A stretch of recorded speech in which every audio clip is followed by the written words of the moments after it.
La croix, fondement du royaume. 11 janvier.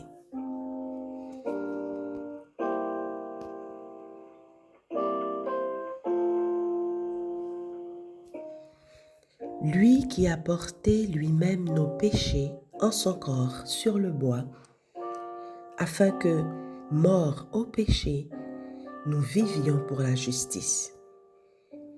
Lui par les meurtrissures, duquel vous avez été guéris. 1 Pierre 2, verset 24.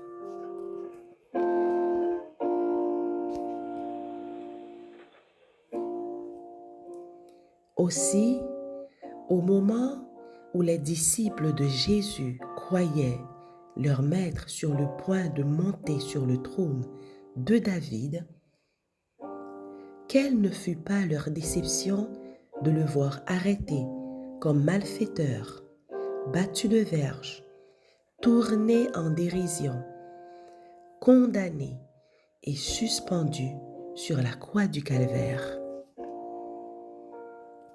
La proclamation faite par les apôtres au nom du Sauveur était exacte dans tous ses détails, et les événements annoncés étaient alors en voie d'accomplissement. Le temps est accompli et le royaume de Dieu est proche. Tel avait été leur message. Le royaume de Dieu dont les apôtres avaient annoncé la proximité fut établi par la mort du Sauveur. Mais ce royaume n'était pas, comme on le leur avait enseigné, une monarchie terrestre. Il ne s'agissait pas du royaume éternel, de ce règne où tous les dominateurs le serviront et lui obéiront. Dans les Écritures, l'expression « royaume de Dieu » sert à désigner à la fois le royaume de grâce et le royaume de gloire. Le royaume de la grâce date de la chute de l'homme. Mais ce royaume dont on devenait sujet par la foi n'a été définitivement confirmé qu'à la mort du Sauveur. Jésus aurait pu laisser de l'ingratitude et de l'obstination des hommes reculer devant la croix du calvaire. En Gethsémani, où la coupe amère trembla dans sa main, il aurait pu encore essuyer la sueur de sang, ruisselant sur son front, et laisser notre monde révolté périr dans ses iniquités.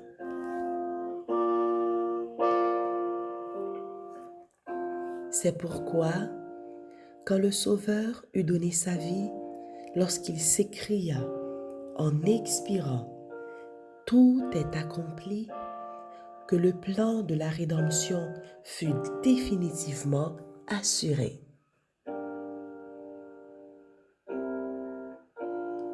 La promesse du salut faite au couple désobéissant de l'Éden fut ratifiée et le royaume de grâce, qui jusqu'alors n'existait qu'en vertu de la promesse de Dieu, était fondé.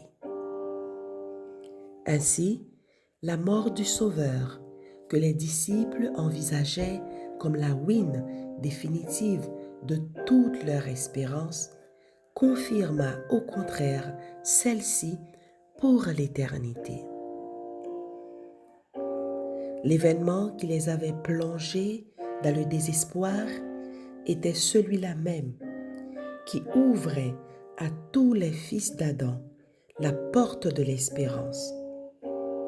Celui dont dépendait la vie future et le bonheur éternel des fidèles de tous les siècles. Amen.